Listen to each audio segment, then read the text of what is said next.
Welcome to El Regnum channel. If you are new to this channel, please do not hesitate to click subscribe and hit the notification bell for you to be more updated of the coming videos.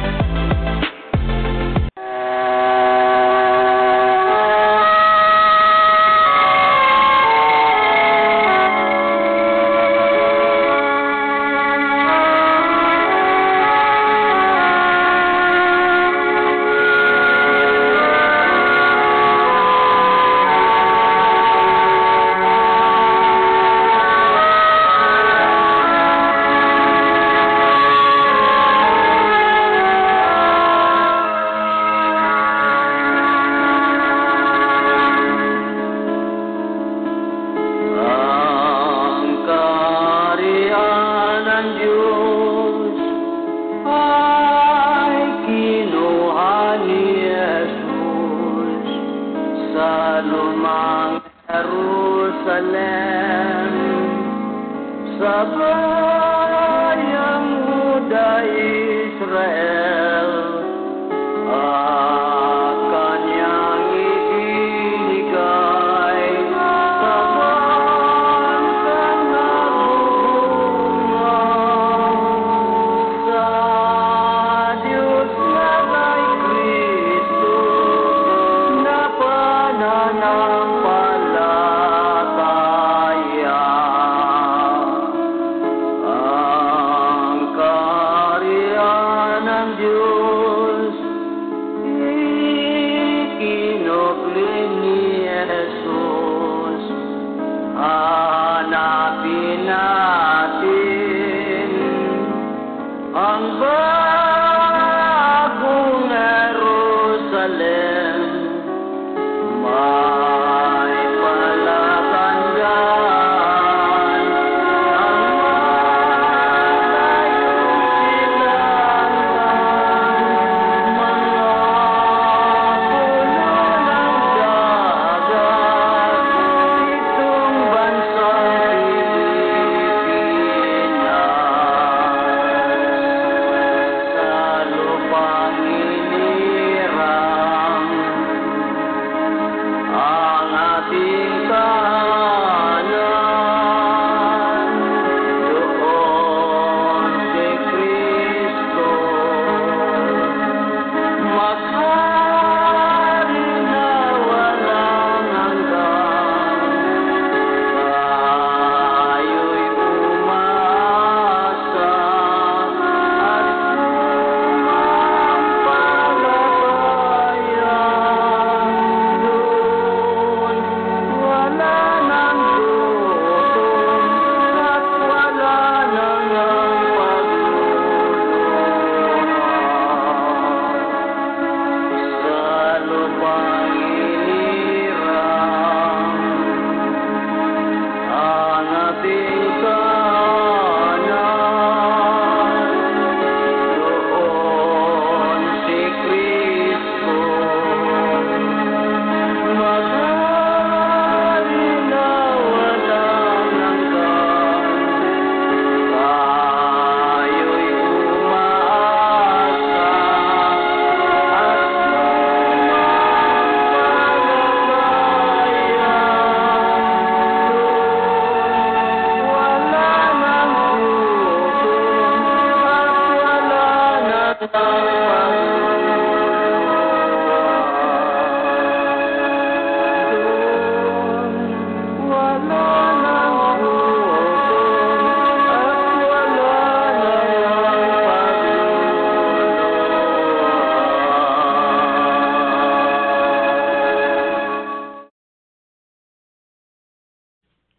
Okay, so maraming salamat Reyna.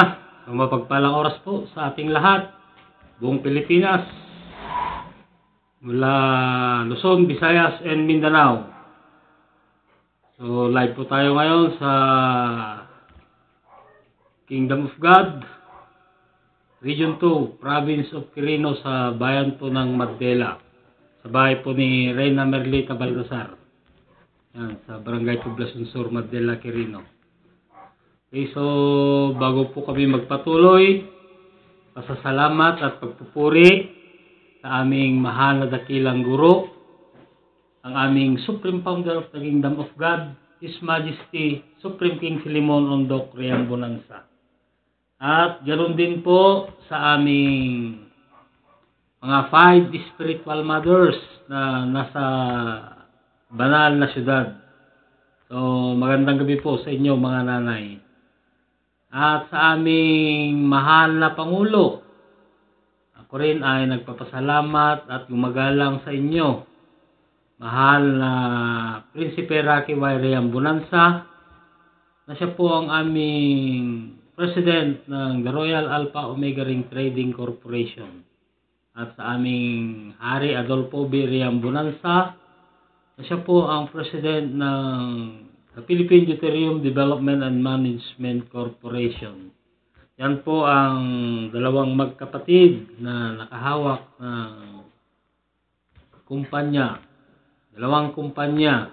Yan, sa loob ng kaharian ng Diyos. At sa lahat ng mga 12 tribes, buong Pilipinas, at sa lahat ng mga 12 apostoles, yan, sa lahat ng mga board of directors sa buong Pilipinas, mula Region 1 hanggang Region 12 na kinabibilangan po ng aming Regional Director ng Region 2, Hari Edgar Palor Liutom, at kasama niya ang kanyang Reyna Ros Padillo Ligutom. At sa lahat po ng mga 70 prophets buong Pilipinas, sa lahat ng mga municipal leaders, barangay leaders down to Purok, at sa lahat ng mga prinsipe at prinsesa. At ganoon din po ako na nagpapasalamat sa lahat ng mga royal family ng Riam Bonanza. Magandang gabi po sa inyong lahat. Okay, so, at sa ating mga kapatid, yan, ang aking ina na sa ibang bansa, Reyna Shirley del Rosario, at sa ating isang kapatid na si Prinsesa Claribel Baltasar, na nasa ibang bansa sila ngayon. So, mag-ingat po kayo dyan. Magandang gabi po sa inyo. Sa gabing ito, ay naririto naman po kami upang magpahayag na naman sa inyo yung mga nakatagong lihim sa banal na kasulatan, mga kapatid, na sinalita pa ito ng Diyos sa mga talinhagang salita. Yan. At sa mga yung plano. Yan. Plano ng Diyos dito sa buong daigdig. Na ano ba itong plano ng Diyos sa daigdig, mga kapatid?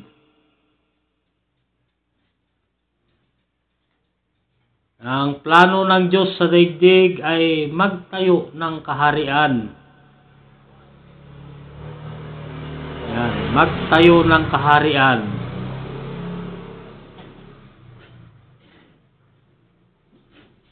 Subalit, gumamit muna ng kaharian na nauna pa ng mga kaharian sa daigdig, mga kapatid.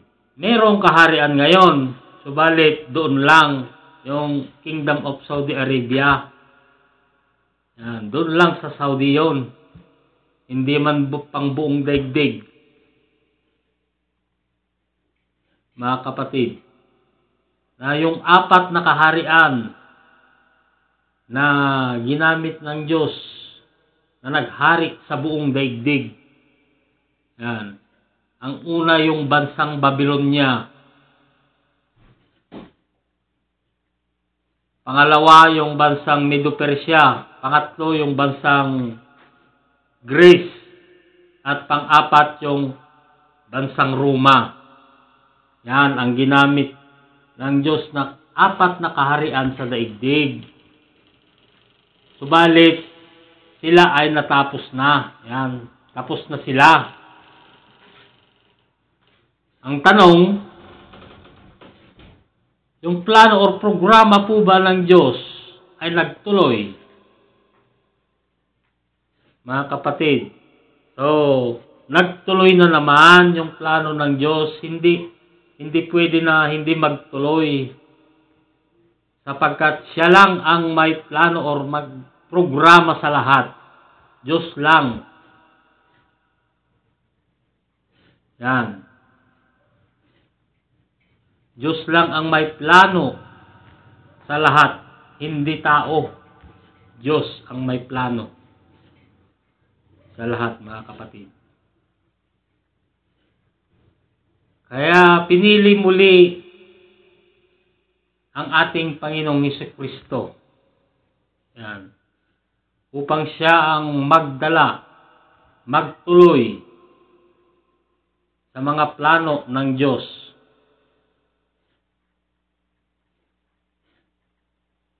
Na ano ba ang ating Panginoong Jesucristo? So basahin po natin sa Matthew 21.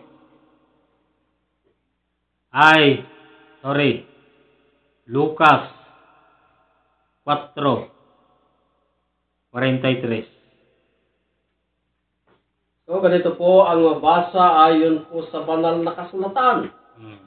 Datapwat sinabi niya sa kanila, dapat namang ipangaral ko sa mga ibang bayan ang mabubuting balita ng kaharian ng Diyos, sapagkat sa ganito ay sinugo ako. Yan. Na ang dala ng ating Panginoong Jesucristo, ano ang dala?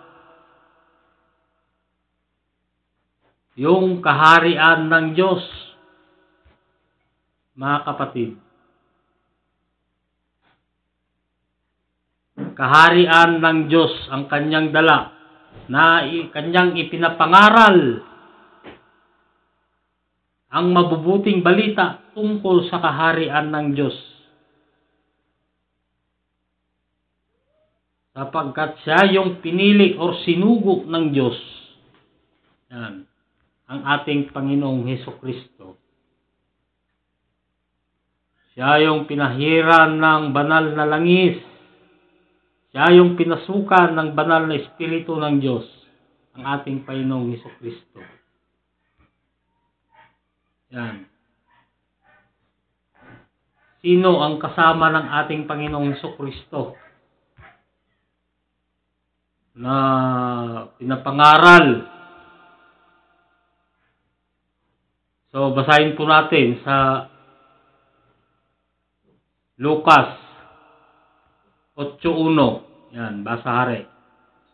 So, ganito po ang mabasa ayon po sa banal na kasulatan.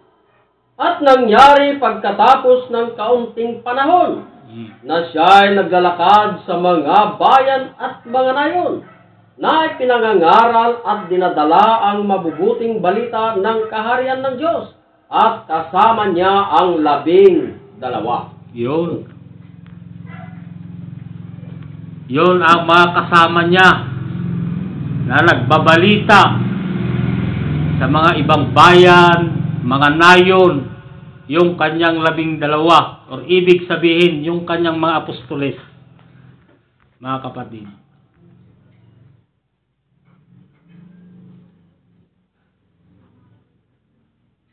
Ay binabalita yung tungkol sa kaharian ng Diyos doon sa bansang Israel. Subalit ang tanong, mga kapatid, tinanggap po ba or naranasan po ba ang ating Panginoong Jesucristo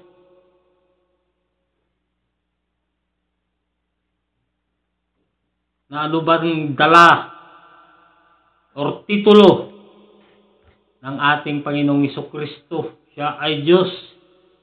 Siya ay hari. Yan. Siya ay pastor, guro. Subalit, hindi man nila ito tinanggap.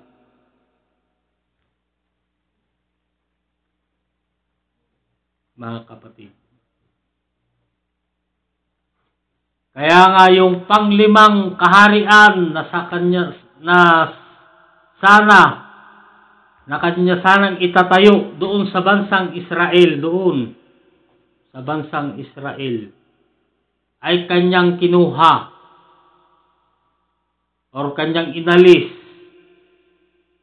at ibinigay ito sa isang bansa. Yan. Dito sa Israel, sana itatayo ang panglimang kaharian. Subalit, hindi man ito tinanggap, kaya yung kaharian dito inalis at ibinigay sa isang bansa. Yan. Bansa ang sinabi ng Diyos. Maliwanag. Kung basahin po natin yan sa Matthew 21, 42, 43. Basa hari. So ganito po ang magbasa ayon po sa banal na kasulatan. Sinabi sa kanila ni Jesus, kailanman bagay hindi ninyo nabasa sa mga kasulatan? Ang batong tinakwil ng nangagtatayo ng gusali, ang siya ring ginawang pangulo sa panulok. Ito'y mula sa Panginoon, at ito'y kagilagilala sa harap ng ating mga mata. Sa 43. Kaya nga sinasabi ko sa inyo, aalisin sa inyo ang kaharian ng Diyos at ibibigay sa isang bansang nagkakabunga. Maliwanag po ang inyong narinig na yung bato na kanilang itinakwil, yan po ang ating Panginoong Hesukristo.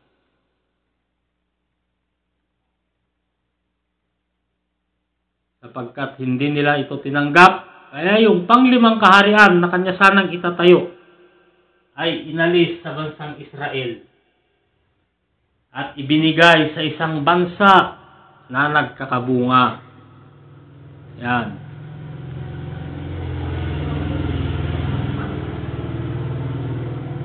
Bansang sinabi ng Diyos, mga kapatid.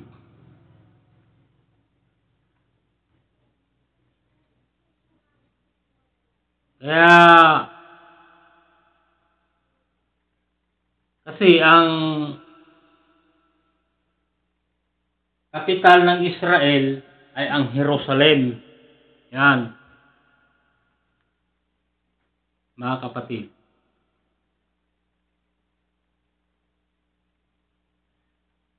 Jerusalem. Yan. Kaya ano ang sinabi ng Diyos nung siya ay hindi tinanggap? So basahin po natin sa Lucas 4. Lucas 13, 34, 35. Yan. Basahin po natin. So, ganito po ang basa ayon po sa banal na kasulatan. O Jerusalem, Jerusalem, na pumapatay sa mga propeta at bumabato sa mga sinugo sa kanya, makailang inibig kong tipunin ang iyong mga anak, na gaya ng pagtitipon ng inahing manok sa kanyang sariling mga sisiw, sa ilalim ng kanyang mga pakpak, at ayaw kayo? Sa 35. Narito sa inyo'y iniwang walang anuman ang inyong bahay, at sinasabi ko sa inyo, hindi ninyo ako makikita hanggang sa inyong sabihin, mapalad ang kuwaparito sa pangalan ng Panginoon. Yan. Napakaliwanag po ang ating narinig.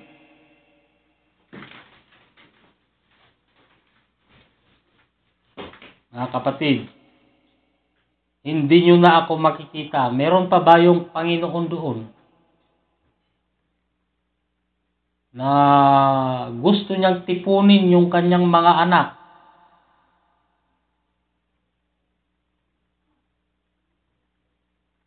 Para kanya sanang protektahan sila.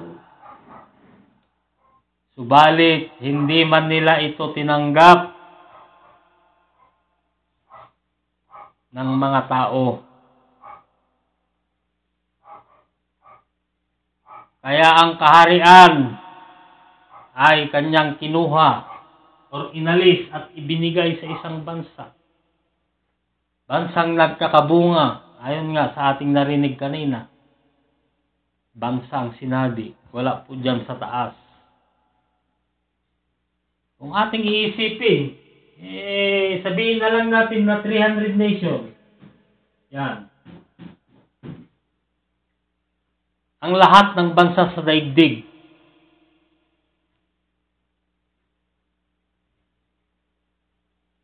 isa lang ang pinili ng Diyos.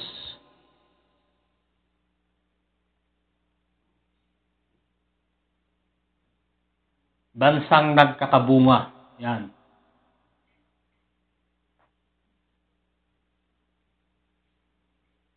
Kaya ngayon, patunayan ko rin sa inyo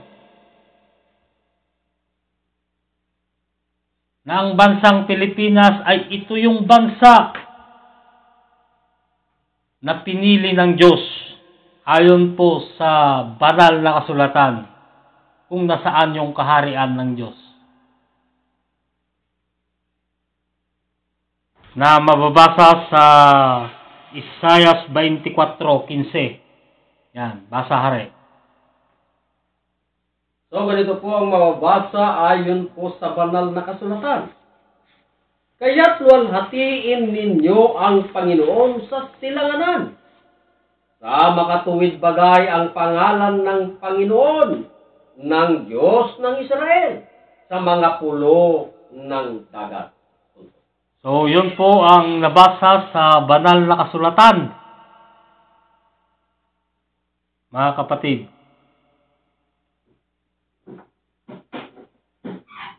kaya luwalhatiin ninyo ang Diyos ng Israel.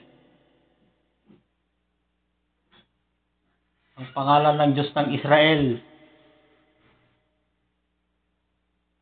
Sa malayong silangan sa mga pulo ng dagat.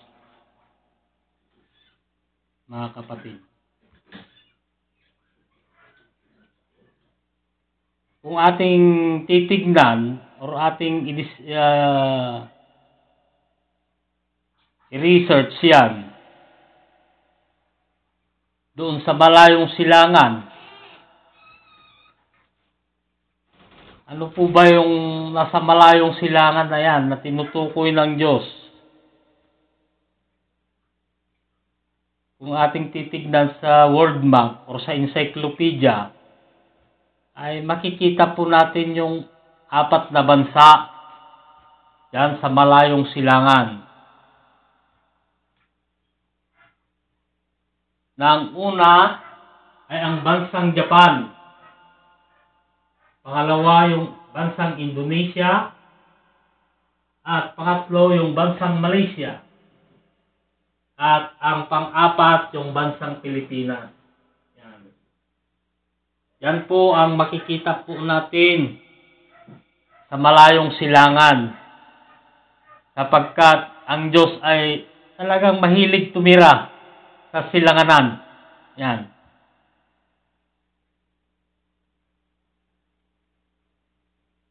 Yan po ang makikita po natin sa malayong silangan. Para masigit po natin na maunawaan. So, gawa po ako ng ilustrasyon. Yan.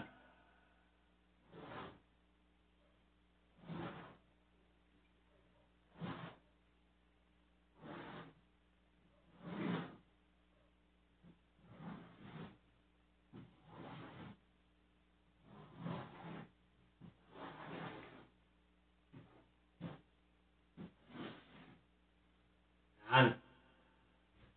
Kung nasaan ang kaharian ng Diyos na inalis sa bansang Israel at ibinigay sa isang bansa na nagkakabunga. Kung babalikan po natin yung una naming testimony,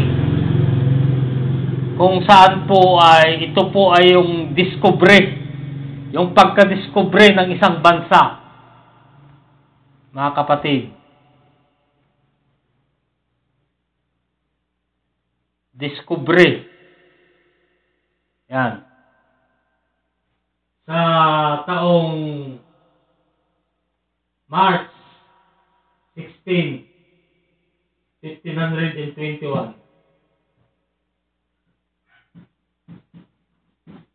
Yan. Discovery po ng isang bansa. Kaya ang tanong, ang bansang Japan po ba ay nadiskubre sa taong March 16, 1521? So, hindi po nadiskubre ang bansang Japan, kaya mali. Ang bansang Indonesia kaya? Ang tanong, ang bansang Indonesia po ba ay nadiskubre sa taong March 16, 1521? So, hindi po.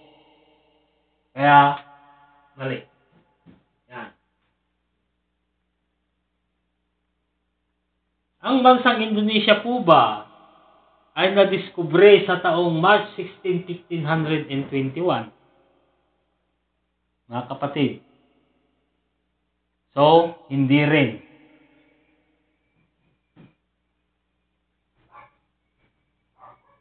So, ang Pilipinas kaya, ang tanong, ang bansang Pilipinas po ba ay nadiskubre sa taong March 16, 1521?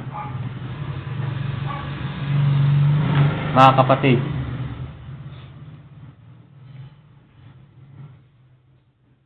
So, nadiskubre po. Kaya tama. Yan. Nadiskubre ni Christopher Columbus at Ferdinand Magallanes sa pamamagitan po ni King Philip II, yung hari ng Spain.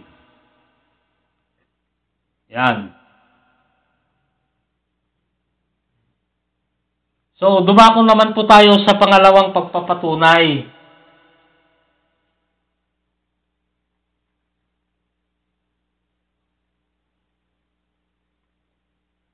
Sa Isaias 2:8 na hindi makidigma ang bansa laban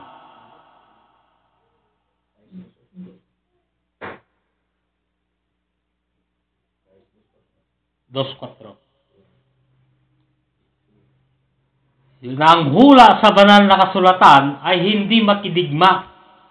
Yan.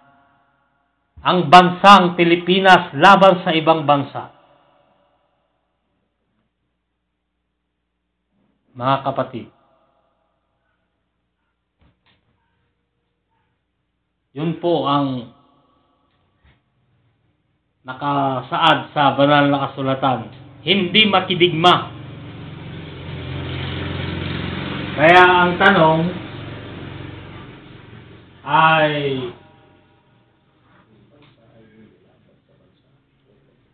ang bansa ay hindi laban sa bansa. Ang tanong, ang bansang Japan po ba ay hindi makikipagdigma laban sa bansa?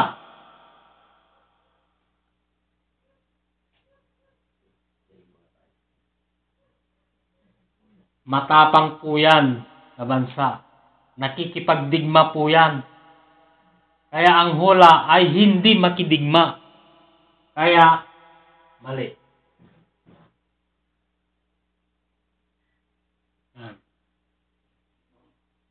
Ang bansang Indonesia kaya, mga kapatid,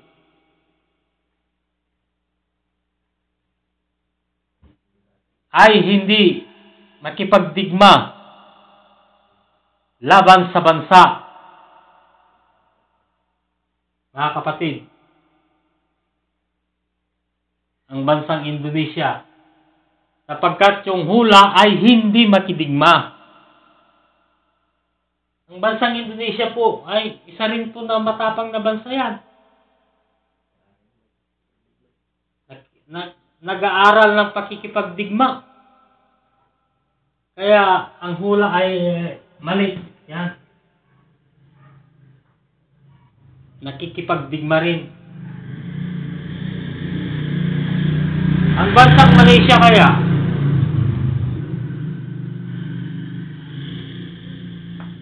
hindi ba nakipagdigma?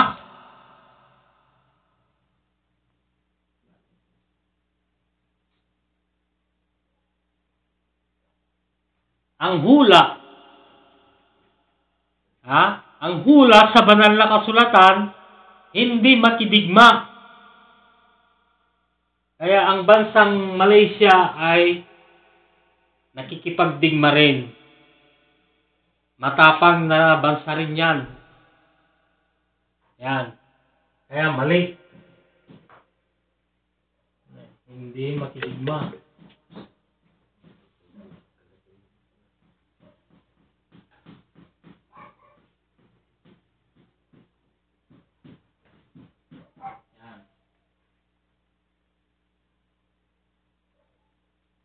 Ang tanong, ang bansang Pilipinas po ba ay nakikipagdigma sa ibang bansa?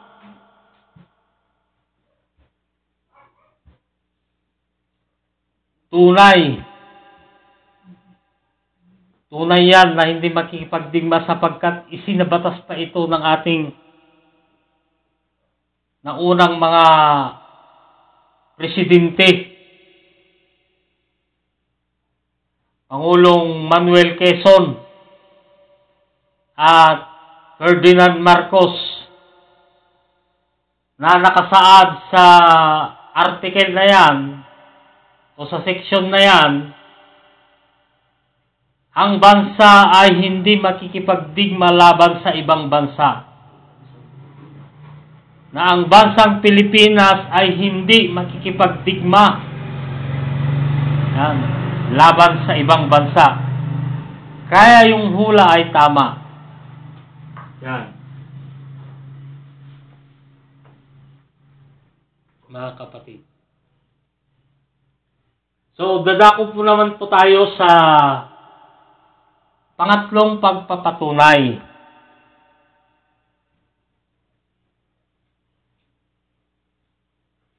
Na ang lupain ay puno ng Diyos-Diyosan. Yan. Puno.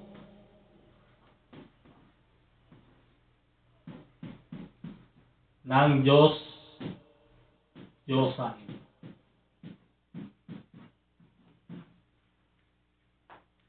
Mga kapatid.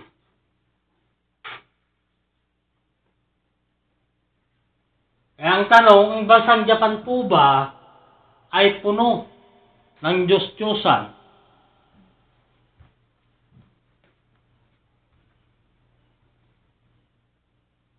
So, hindi. Bakit? Sila ay mga Buddhism. Iisa lang ang kanilang pinagsasambahan. Yung Buddha. Mga kapatid. Ang bansang Indonesia po ba ay puno ng Diyos-Diyosan? So, hindi rin.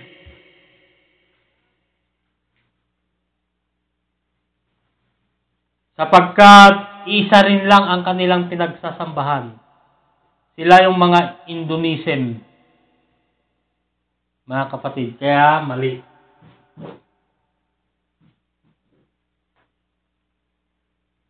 Ang bansang Malaysia kaya ay puno po ba ng Diyos-Diyosan?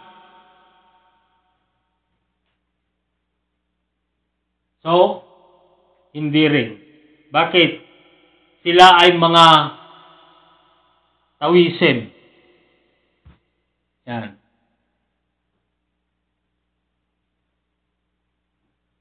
Iisa rin lang ang kanilang pinagsasambahan.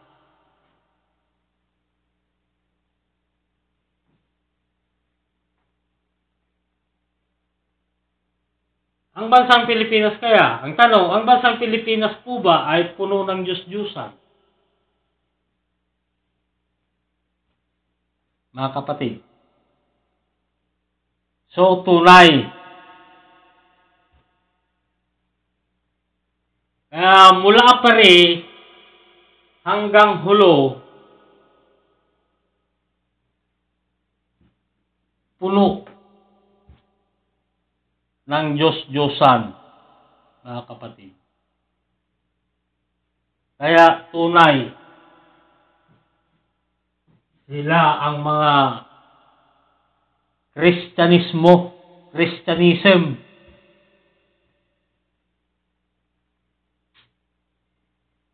Marami ang naniniwala na si Kristo ay Diyos, mga kapatid.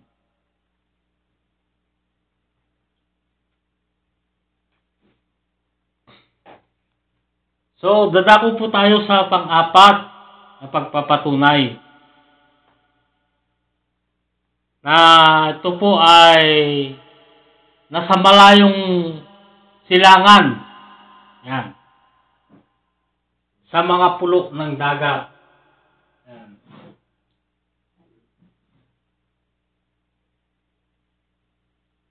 Pulo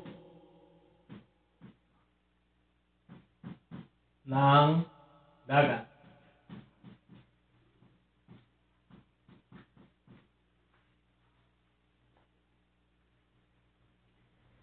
Kaya ang tanong, ang bansang Japan po ba ay nasa malayong silangan sa mga pulo ng dagat? Mga kapatid. So, tunay na makikita po natin ang bansang Japan doon sa malayong silangan sa mga pulo ng dagat. Kaya, tunay. Yan. Check. Ang bansang Indonesia kaya, ang tanong, ang bansang Indonesia po ba ay nasa malayong silangan sa mga pulo ng dagat? Tunay, mga kapatid. Sapagkat makikita rin lang natin ang bansang Indonesia doon sa malayong silangan sa mga pulo ng dagat. Kaya, tama. Yan. Ang bansang Malaysia kaya, ang tanong, ang bansang Malaysia po ba ay nasa malayong silangan sa mga pulo ng dagat? Tunay. Tama po na makikita po natin ang bansang Malaysia doon sa malayong silangan sa mga pulo ng dagat. Kaya tunay.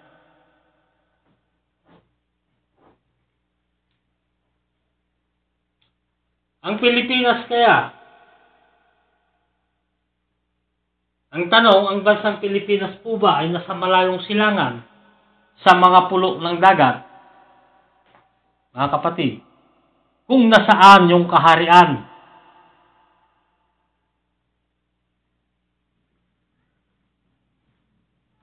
ng Diyos na inalis mula sa bansang Israel at ibinigay sa isang bansa na nagkakabunga. Kaya yung Pilipinas ay makikita rin lang natin doon sa malayong silangan sa mga pulo ng dagat.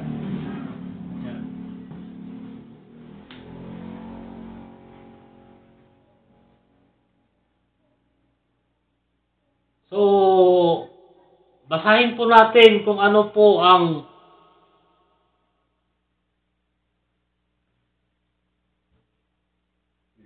ibig sabihin sa apat na bansa na yan. Ayon sa banal na kasulatan sa 1 Korinto 9:24. So, ganito po ang magbasa ayon po sa banal na kasulatan. Hindi ba ganinyo nalalaman na ang mga nagsisitakbo sa takbuhan ay tumatakbong lahat? Ngunit isa lamang ang tumatanggap ng gantimpala. Magsitakbo kayo nang sa gayon upang magsipagtamo kayo. Yun. Na ang mga bansa na ang bansang palang ito, mga apat na bansa, ay sila pala ay nagpapaligsahan at iisa rin lang ang mananalo at tatanggap ng gantimpala. Kaya bilangin po natin kung sino ang nanalo sa kanila. Yan. Hintayin po natin bilangin po natin. Ang bansang Japan, nakakuha ng isa. Ang bansang Indonesia ay nakakuha din ng isa. Ang bansang Malaysia ay isa rin. Ang bansang Pilipinas, bilangin po natin, 1, 2, 3, 4. 4 po. siya ang nakakuha ng perfect na score. Yan. Ang bansang Pilipinas. Ano naman ang kanilang matatanggap na gantimpala? So, basahin po natin sa banal na kasulatan sa Apokalipsis 3:12 kung ano ang kanilang matatanggap na gantimpala. Yan. So, ganito po ang mabasa ayon po sa banal na kasulatan. Ang magtagumpay ay gagawin kong haligi sa templo ng aking Diyos, at hindi na siya lalabas pa doon.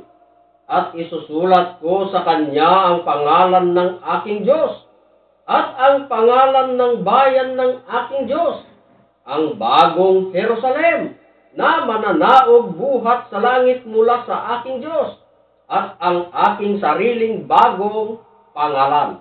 Yan. Yan po ang tinanggap ng nagwagi. So, sino ang nagwagi? So, walang iba. Mga kapatid.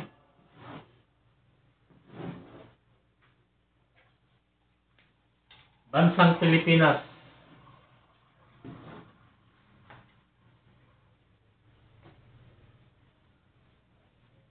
Ang nagwagi.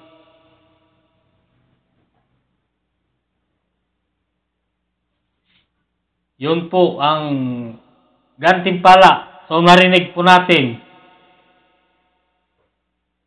Kaya ang tanong, saan po ito naganap?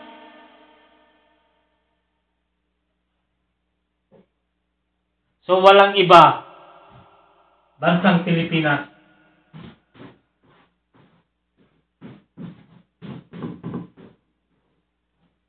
Yan. Nasaan ang kaharian ng Diyos?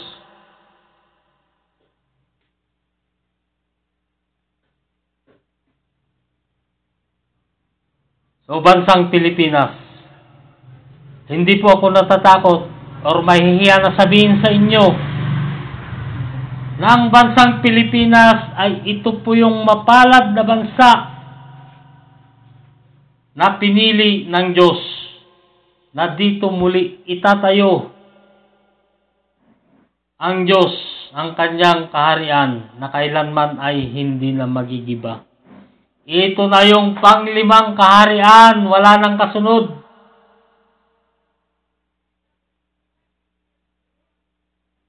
Sapagkat hindi man nila ito tinanggap doon sa bansang Israel.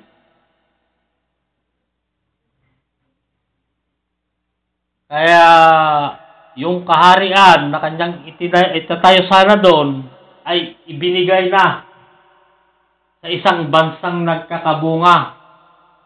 So walang ibang bansang nagkakabunga, bansang Pilipinas. Yan. Sa taong 1523. Sa taong ito, dito ibinigay ng Diyos ang kanyang kaharian sa isang bansa.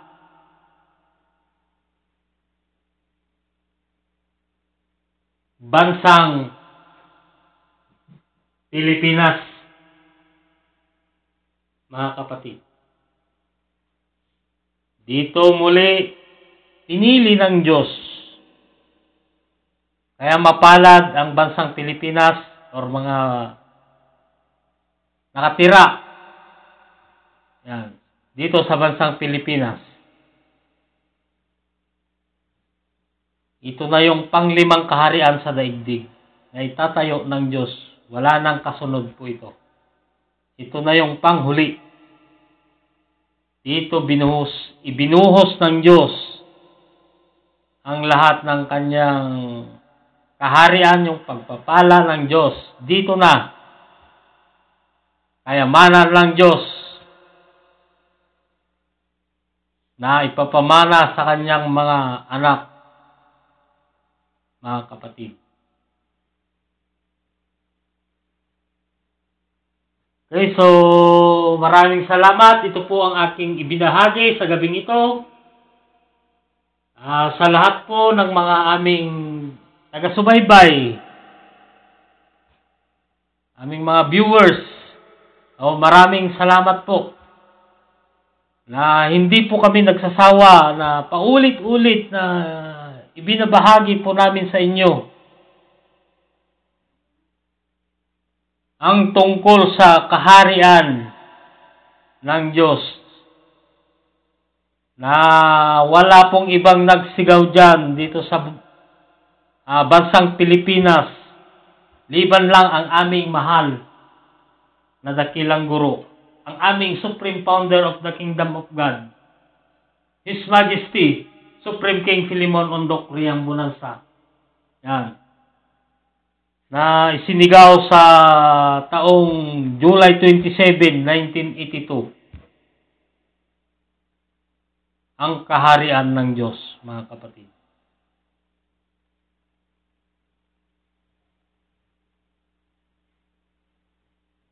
At higit po akong nagpapasalamat sa aming mahal na dakilang guro, mahal na Haring Philemon Ondok Riambunansa, at sa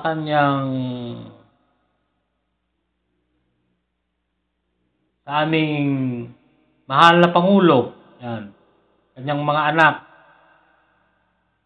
mahal na Prinsipe Rocky Y. Riambunansa, at sa aming mahal na Hari Adolfo D. Riambunansa, at sa aming Regional Director ng Region 2, Hari Edgar Palor Ligutom, kasama na ang kanyang Reyna Ros Padillo Ligutom. At ako po ang inyong lingkod, Hari Gerson del Rosario. Maraming salamat at magandang gabi po sa ating lahat. Bye-bye po natin ang susunod na magtalakay ng ating kapatid.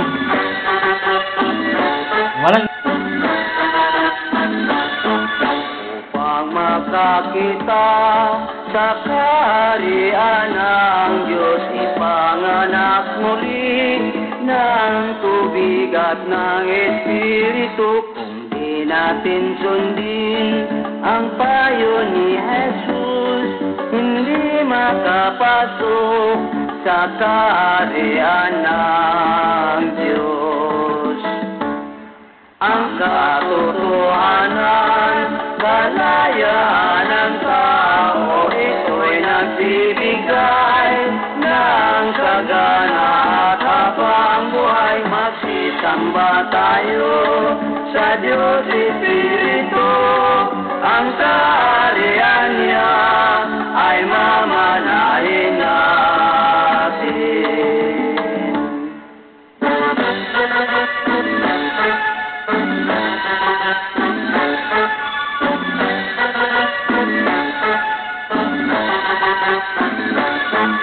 Upang makakita sa